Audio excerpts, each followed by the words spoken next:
Welcome to The Explainer. Today, we're diving into one of the most massive, rapid-fire youth mobilizations in recent Indian history. We're talking about the 2026 Jantar Mantar protests. This was a movement that seemingly came out of absolutely nowhere, driven entirely by Gen Z and students, and let me tell you, it fundamentally shook up the political and educational landscape of the entire country. Now, you might be wondering, how on earth does a comment about cockroaches spark a massive national protest?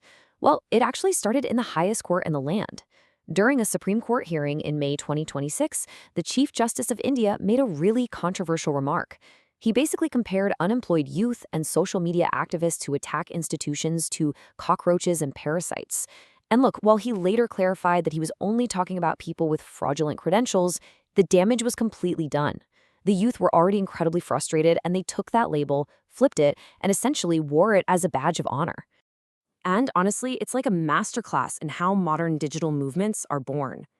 Enter digital communications strategist Abhijit Stipke, who founded the Cockroach Junta Party, or the CJP, right there in May 2026. The name itself is this brilliant piece of political satire. It plays off the ruling Bharatiya Janata Party's name while fully embracing the Chief Justice's controversial cockroach label. What kicked off as a viral social media meme rapidly morphed into a highly organized, real-world street protest. So, here's our roadmap for today's explainer. We'll be covering 1. The origins of the movement, 2. The hunger strikes, 3. The Sansat Chalo March, 4. The police crackdown, and 5. The political fallout. All right, part 1, origins of the movement, the spark. You see that cockroach comment? That was just the match. The gasoline was an absolute meltdown in the public examination system. In 2026, India saw some incredibly severe educational scandals. The biggest one was a massive paper leak affecting the super competitive NEET UG medical entrance exam. And right on top of that, you had widespread irregularities in the CBSE's on-screen marking and reevaluation process. Imagine thousands of students just left in absolute limbo, their entire futures essentially held hostage by these systemic administrative failures.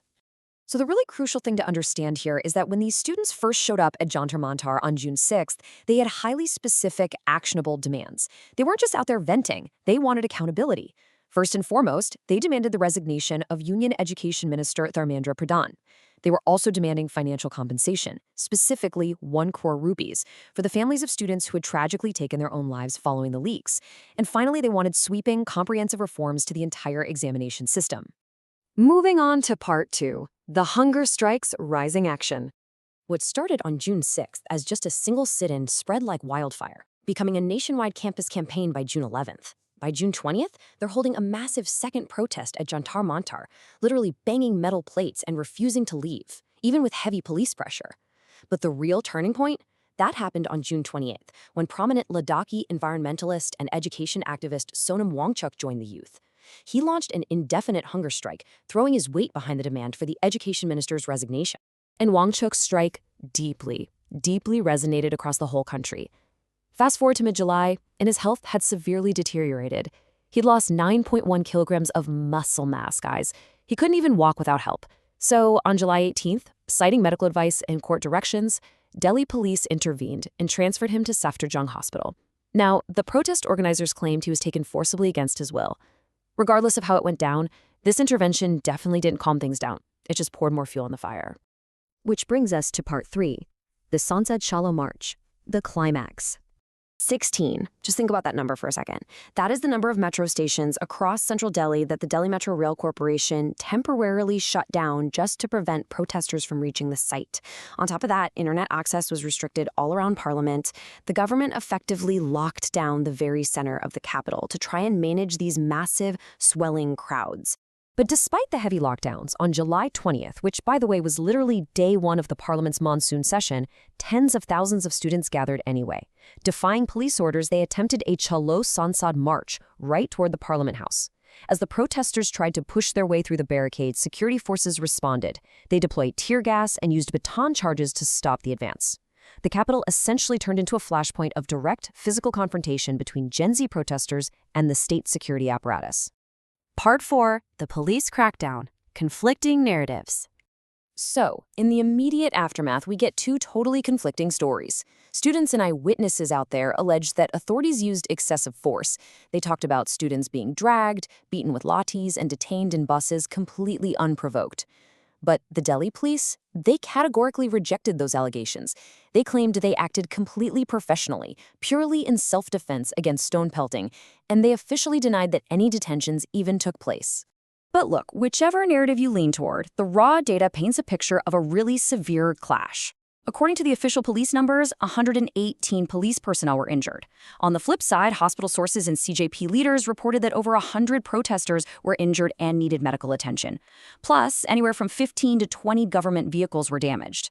This wasn't just a minor scuffle, this was a major, violent breakdown of order right in the heart of Delhi. Part 5. Political fallout. Internal worries. Officially, the government was standing its ground, but behind closed doors, the optics were causing some serious anxiety. We have this really revealing quote from an anonymous BJP worker in Haryana who admitted, "The sympathy of common people is now with them. Our own workers are siding with the protesters." There was a growing, very real feeling among local party cadres that the central leadership had totally bungled the response by ignoring the students in Sonam Wangchuk for way too long. And that sentiment wasn't isolated. It echoed across state lines. Another anonymous BJP leader, this time from Madhya Pradesh, expressed genuine concern over the police tactics, asking, yes, the youth were all over Connaught Place, but they were not committing crimes. Why did the police beat them up? So even inside the ruling party's own ranks, there was an acknowledgement that, hey, the students actually have a valid point about these exam leaks, and cracking down on them this heavily is just a really bad look for a democratic government. But we do need to keep this in perspective. Despite all this internal sympathy for the youth and the quiet criticism of police tactics, party workers remained broadly confident that the BJP wouldn't actually suffer at the ballot box. As one loyal voter pointed out, there's still a lot of time left before the next elections. Party loyalists felt pretty confident they could weather the storm, basically viewing this movement as very different from the massive, historic anti-corruption protests that have actually toppled governments in the past. Short-term, though, the political consequences were massive. It caused a rapid chain reaction. First up, opposition leaders, including Rahul Gandhi, were detained after protesting right outside the prime minister's residence. This outrage spilled over and led to a complete, absolute deadlock in both houses of parliament. The opposition just flat-out refused to let sessions proceed without a debate on the NEET exam leaks, loudly demanding the education minister step down. Finally, in a major move to regain control of the narrative, Prime Minister Modi announced the creation of fast-track courts, set up specifically to deliver swift punishment for anyone responsible for the paper leaks. So what does this all mean for the future? It brings us to the ultimate question.